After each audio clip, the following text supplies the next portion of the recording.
আমার নবী রাহমাতুল লিল আলামিন যখন কালমার দাওয়াত দিলেন, মক্কার কাফেরেরা সবাই আমার নবীর কাছ থেকে মুখ ফিরিয়ে নিল। আমার নবীকে পাগল বলে আখ্যায়িত করলো। আমার নবীর শানে বারবার বেয়াদবি করা শুরু করে দিল। আমার নবীর শানে বেয়াদবি করলেন, নবী খুশি হবে নাকি কষ্ট পাবে? আমাদের সাথে যদি কেউ বেয়াদবি করে আমরা শান্তি পাবো নাকি কষ্ট পাবো? কেউ যদি পাথর দিয়ে আঘাত করে কষ্ট পাবো নাকি দুঃখ পাবো? দুটোটাই এক কথা। মাশাআল্লাহ, ব্রেন আছে। আমি তো মনে করেছি ব্রেন কোথাও ছুটে যাচ্ছে, আছে দেখি ব্রেন। আলহামদুলিল্লাহ। আমার নবী রাহমাতুল লিল আলামিন কষ্টের পর কষ্ট, আঘাতের পর আঘাত যখন পাচ্ছে, দয়াল নবীর নবুয়তের চোখ বেয়ে পানি ঝরে পড়ছে। আমার আল্লাহ পাক রব্বুল আলামিন দেখতে পেলেন আমার নবীর অন্তর পেরেশান, আমার নবীর অন্তর পেরেশান হয়ে গেল। আমার আল্লাহ বলে, ওগো জিবরিল রে, তাড়াতাড়ি যাও যাও সূরা নাশরাহ নাজিল করে দাও। আমার নবীর কলিজাটা শান্ত করো। আমার নবী কান্না করলে আমি আল্লাহর সহ্য হয় না। আমার নবীর চোখের পানি ঝরলে আমি আল্লাহ সহ্য করতে পারি না। যাও যাও যাও আমার নবীর শানে সূরা নাশরাহ নাজিল করো। জিবরিল আমিন আসলেন, আমার নবীকে শোনাচ্ছেন বিসমিল্লাহির রহমানির রহিম। ألم نشرح لك صدرك ووضعنا عنك وزرك الذي أنقض ظهرك. سبحان الله বলেন না? সুবহান আল্লাহ, সুবহান আল্লাহ। কোরআনটা কার? আল্লাহ। কোরআন কার? আমরা কার? আল্লাহ। নবী কার? দুনিয়ার সমস্ত সৃষ্টিকার আল্লাহ। আল্লাহর এই পবিত্র কালাম, পবিত্র কোরআন যখন কোন মুসলমান তেলাওয়াত করে,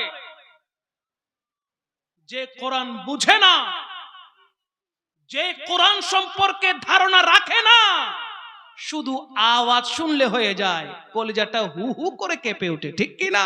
জি জি। এটা হলো কোরআনের তাসির। এটা কি কোরআনের তাসির? কোরআনের ধাক্কা লাগার সাথে সাথে আপনার কলব পরিবর্তন হয়ে যাবে, ঠিক কিনা বলেন?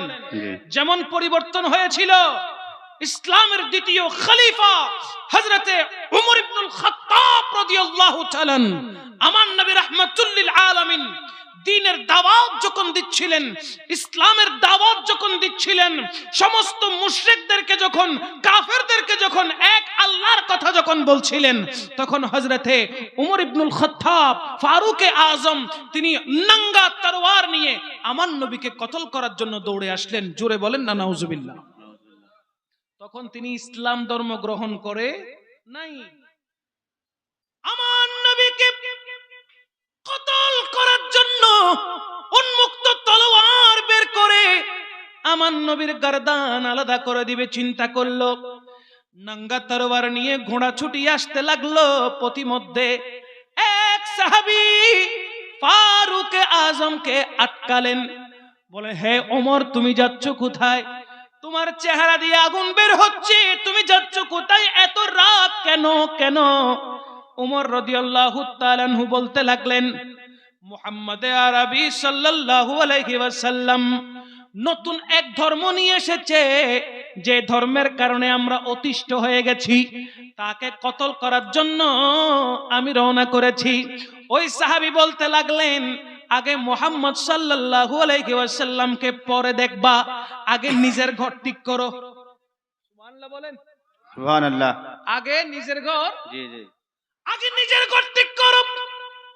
হযরত ওমর রাদিয়াল্লাহু তাআলা বলতে লাগলেন, আমার ঘরে আবার আগুন লাগলো কখন? বলে, আগে নিজের ঘর ঠিক করো। তোমার বোন যিনি ইসলাম ধর্ম গ্রহণ করে নিয়েছে। সুবহানাল্লাহ। ও ওমর, তুমি তো জানো না তোমার বোন ইসলাম ধর্ম গ্রহণ করেছে।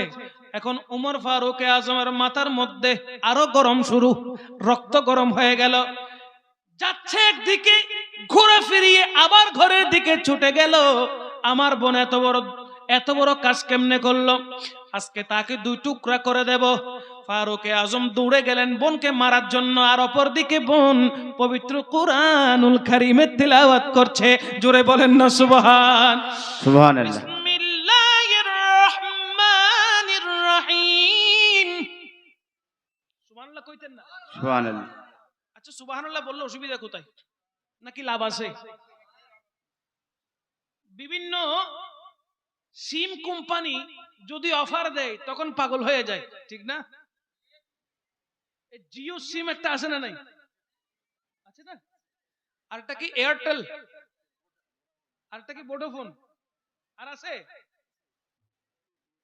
কোম্পানিরা পাগল হয়ে যায়। ভোডাফোন বলে তাড়াতাড়ি অফার দে, জিও তো জিতে যাচ্ছে, জিওর গ্রাহক বেড়ে যাচ্ছে। এয়ারটেল বলে আমিও পিছে থাকবো কেন, আমি আর একটা অফার দেই। তখন আমরা করি কি, আমরাও বড় চালাক শিয়ানা, আমরা করি কি, একটা ভোডাফোন নি, একটা জিও নি, একটা এয়ারটেলে অফার যেটাতে চলে ওটাই ব্যবহার করি, ঠিক না? কত চমৎকার অফারওয়ালা সিম ব্যবহার করছি। দিন ইসলামের মধ্যে আমার আল্লাহ অফার দিয়েছেন। সুবহানাল্লাহ বলেন। সুবহানাল্লাহ। সুবহানাল্লাহ। ইসলামের মধ্যে অফার আছে, দিয়েছেন কে? আল্লাহ। সিম কোম্পানি অফার বন্ধ করে দেওয়ার আশঙ্কা থাকে। কোন অফার একদিন, কোন অফার এক সপ্তাহ, কোন অফার এক মাস, কিন্তু আমার আল্লাহ আমার নবীর মাধ্যমে যে অফার দিয়েছেন সেই অফার কিয়ামত পর্যন্ত জারি থাকবে। জি জি, লাইফ টাইম থাকবে কিয়ামত পর্যন্ত। মাঝখানে কর্তন নাই, কাটাকাটি নাই। আমার আল্লাহ কি বলে জানেন? বলে, ও বান্দা, নবীর মাহফিলে বসেছো, জলসায় বসেছো, ধর্মীয় অনুষ্ঠানে বসেছো, একবার মোহাব্বত নিয়ে বলো সুবহানাল্লাহ, সুবহানাল্লাহ। একবার মোহাব্বত নিয়ে বলো আলহামদুলিল্লাহ, আলহামদুলিল্লাহ। একবার মোহাব্বত নিয়ে বলো আল্লাহু আকবার। আল্লাহু আকবার। বলেছো তো বলেছো। জেনে রাখো আমি আল্লাহর অফার জমিন থেকে আসমান পর্যন্ত যে একটি খালি স্থান রয়েছে, খালি গ্যাপ রয়েছে, আমি আল্লাহ অতটুকু সওয়াব তুমি বান্দার আমলনামায় দান করে দেব। সুবহানাল্লাহ। সুবহানাল্লাহ। অফারটা কম না বেশি? এ জোরে বলেন, কম না বেশি? তাহলে সুবহানাল্লাহর আওয়াজ কি কম হবে না বেশি হবে? যত বেশি হবে অফারে তত বেশি আসবে, ঠিক কিনা বলেন? হযরত ওমর ফারুক আযম ঘরের মধ্যে গিয়ে দেখে আপন বোন কুরআনুল কারীমের তেলাওয়াত করছে। বিসমিল্লাহির রহমানির রহিম।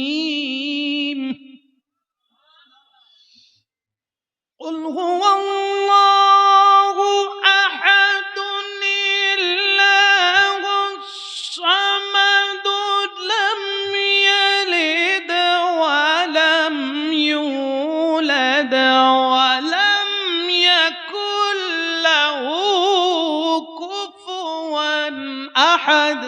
সুবহানাল্লাহ। সুবহানাল্লাহ। জোরে বলেন না সুবহানাল্লাহ। সুবহানাল্লাহ। তেলাওয়াত শুনলে ভালো লাগে কিনা? জোরে বলেন, ভালো লাগে কিনা? পৃথিবীতে এমন কোন গ্রন্থ নাই যে গ্রন্থ কোরআনের সামনে টিকতে পারবে। পৃথিবীর মধ্যে এমন কোন কিতাব নাই যে কিতাব দেখলে সওয়াব, যে কিতাব ধরলে সওয়াব, যে কিতাব পড়লে সওয়াব, যে কিতাবকে মোহাব্বত করে বুকে রাখলে সওয়াব। পড়তে জানেন না জানেন, মোহাব্বতে কিতাবের উপরে চুমু দিলেও সওয়াব। সুবহানাল্লাহ। সুবহানাল্লাহ। ওই কিতাবের নাম কি? আরো জোরে বলেন। এই কোরআনের হাফেজ আছে না নাই? যদি আগুন লেগে ধ্বংস হয় পৃথিবীর বইয়ের দোকান, যদি আগুন লেগে ধ্বংস হয় পৃথিবীর বইয়ের দোকান, তবু বিশ্ব থেকে হারাবে না পবিত্র কোরআন। সুবহানাল্লাহ। সুবহানাল্লাহ। ঠিক কিনা?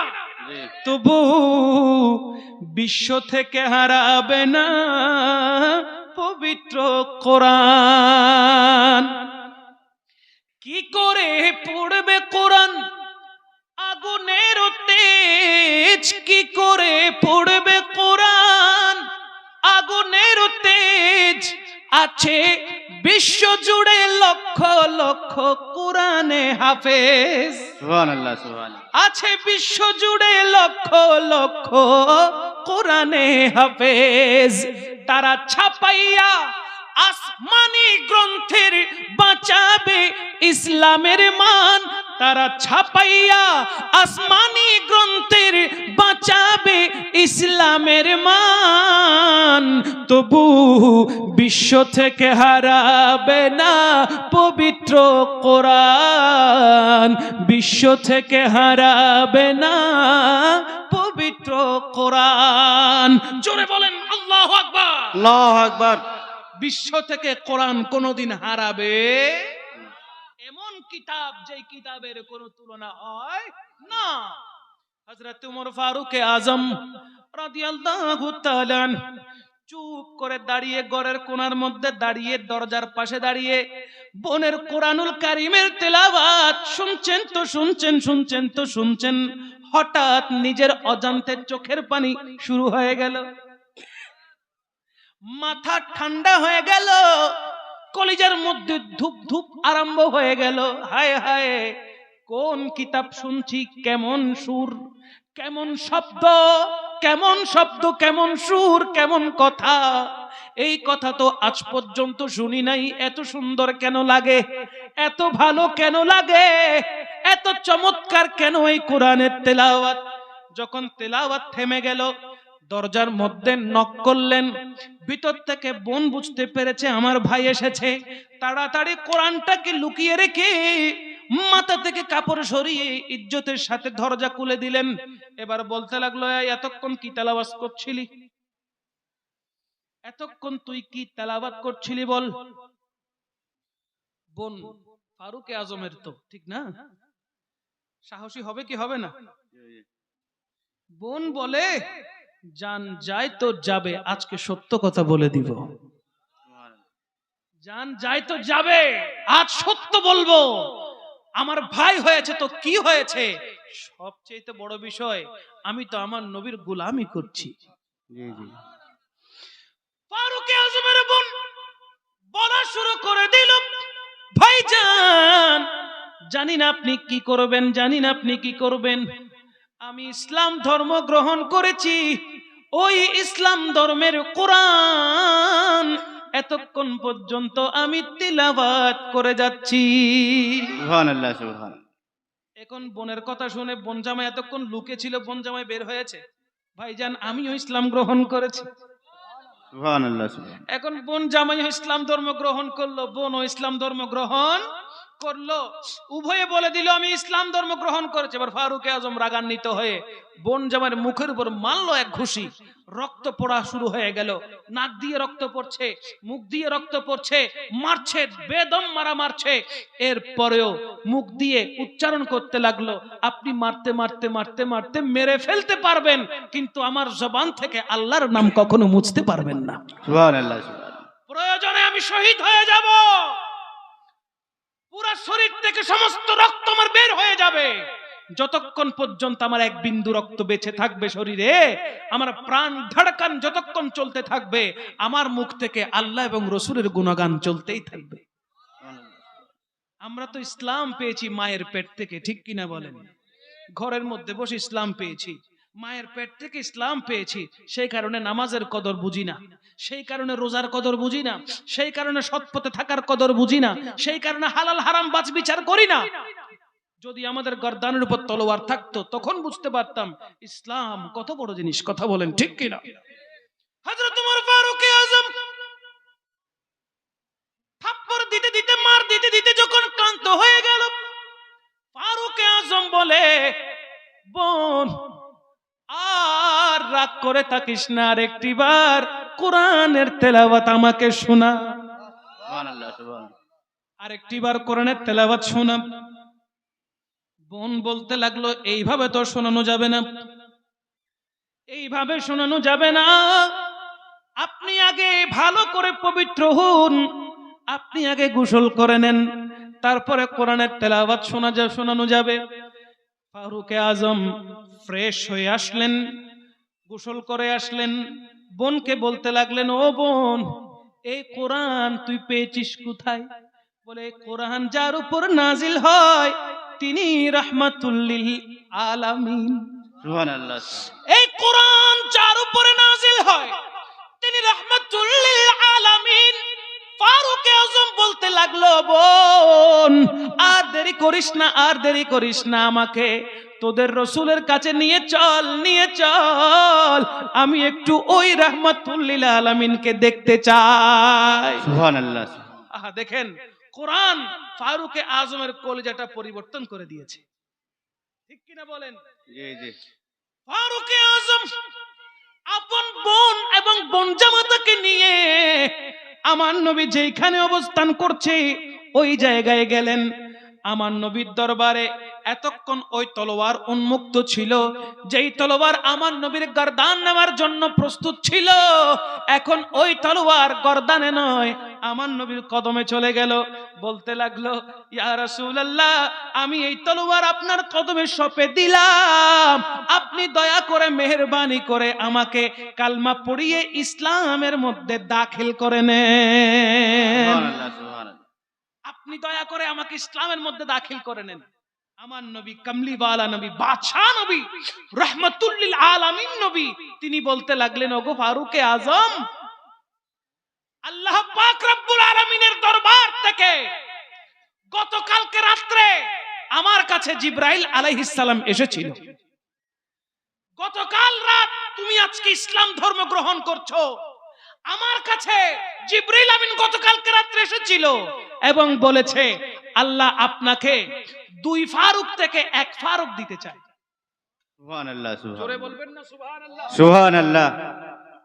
আল্লাহ আপনাকে দুই ফারুক থেকে এক ফারুককে দিতে চায়। তখন আমি দোয়া করেছিলাম, দুই ফারুক মানে এক ফারুক হযরত উমর ইবনুল খাত্তাব রাদিয়াল্লাহু তাআলা, আর এক ফারুকের নাম হলো যিনি আবু জেহেল, যিনি কি আবু জেহেল, তাকে ফারুক বলা হতো। আল্লাহ পাক রব্বুল আলামিন দুই ফারুক থেকে এক ফারুক আমার নবীকে নিতে বললেন। আমার নবী হাত তুললেন, হাত তুলে আল্লাহর দরবারে ফরিয়াদ করলেন, আল্লাহ তুমি আমাকে উমর ইবনুল খাত্তাবকে দান করো। সুবহানাল্লাহ বলে, আমি সুবহানাল্লাহ। রাত্রে দোয়া করেছি আর ওই দোয়ার ফসল আমি এখন ভোগ করছি। জোরে বলেন না সুবহান। সুবহানাল্লাহ সুবহানাল্লাহ। রাত্রে আমার নবী চেয়েছেন ফারুকে আজম সে যেন আর মুশরিক না থাকে, সে যেন আর কাফের না থাকে, সে যেন দিন ইসলামের মধ্যে দাখিল হয়ে যায়। সুতরাং তুমি আজকে আমি রাসূল পাক সাল্লাল্লাহু আলাইহি ওয়াসাল্লামের কদমে নিজের তলোয়ারকে সঁপে দিয়ে কালমা পড়ার জন্য উপস্থিত হয়ে গেছো। যা কিছু হয়েছে রাহমাতুল লিল আলামিনের দোয়ার বরকতে হয়েছে। সাথে সাথে আমার নবী কামলিওয়ালা নবী, বাদশাহ নবী, রাহমাতুল লিল আলামিন সাল্লাল্লাহু আলাইহি সাল্লাম আমার ফারুক আজমকে কালমা পড়িয়ে দিলেন, লা ইলাহা ইল্লাল্লাহু মুহাম্মাদুর রাসূলুল্লাহ সাল্লাল্লাহু আলাইহি ওয়াসাল্লাম। চিৎকার দিয়ে বলেন না সুবহানাল্লাহ। সুবহানাল্লাহ সুবহানাল্লাহ। আমার নবীকে কষ্ট দিলে আমার আল্লাহ সেটা সহ্য করে। বলেন আমার আল্লাহ সেটা সহ্য করে? যদি নবী কষ্ট পায় আল্লাহ পাক রব্বুল আলামিনের পক্ষ থেকে সাথে সাথে জবাব চলে আসে। কথা বলেন ঠিক কি না? সমস্ত কাফেররা মুশরিকরা যখন আঘাতের পরে আঘাত দিচ্ছিল, সাথে সাথে জিবরিল আমিন আমার নবীর কাছে কোরআনের আয়াত নিয়ে আসে।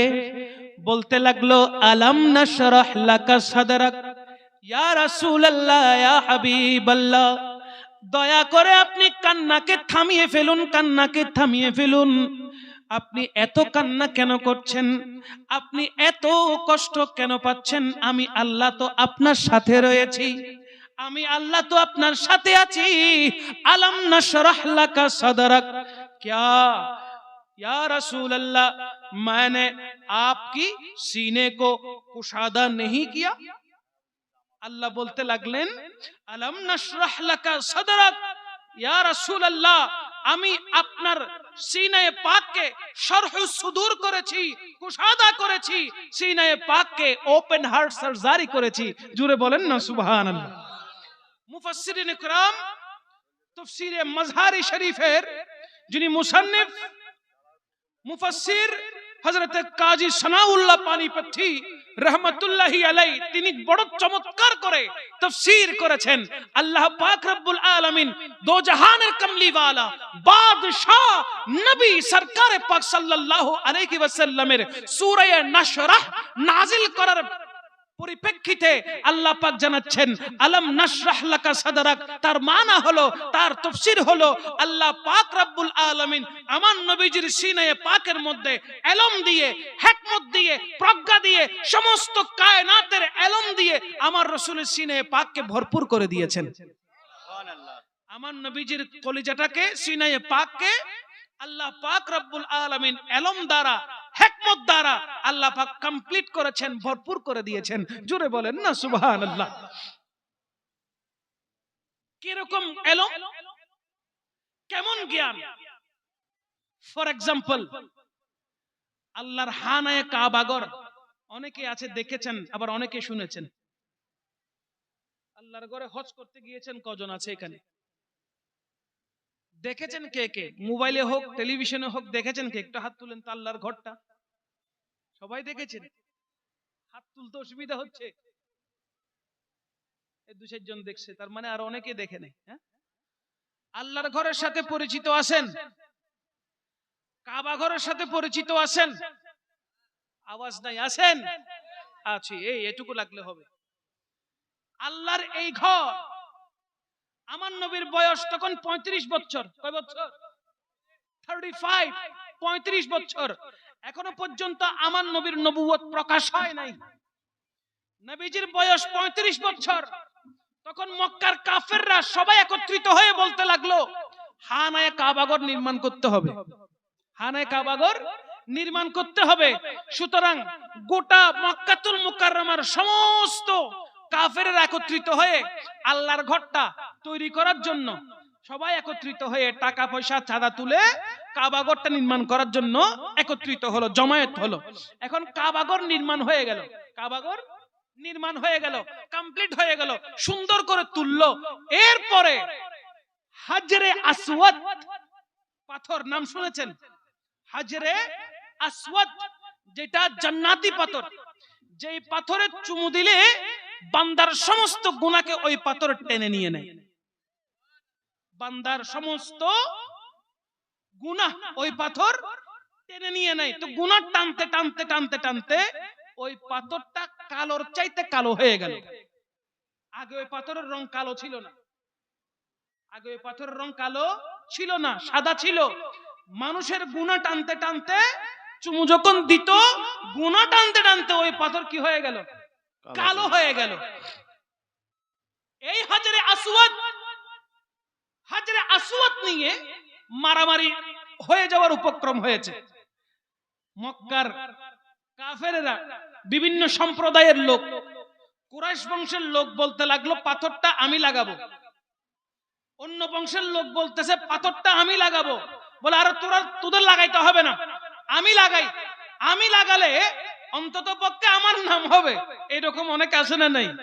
এই রাস্তাটা তৈরি করে দেওয়া হয়েছে, ও রাস্তাটা আমার নামে কর। কারণ কি?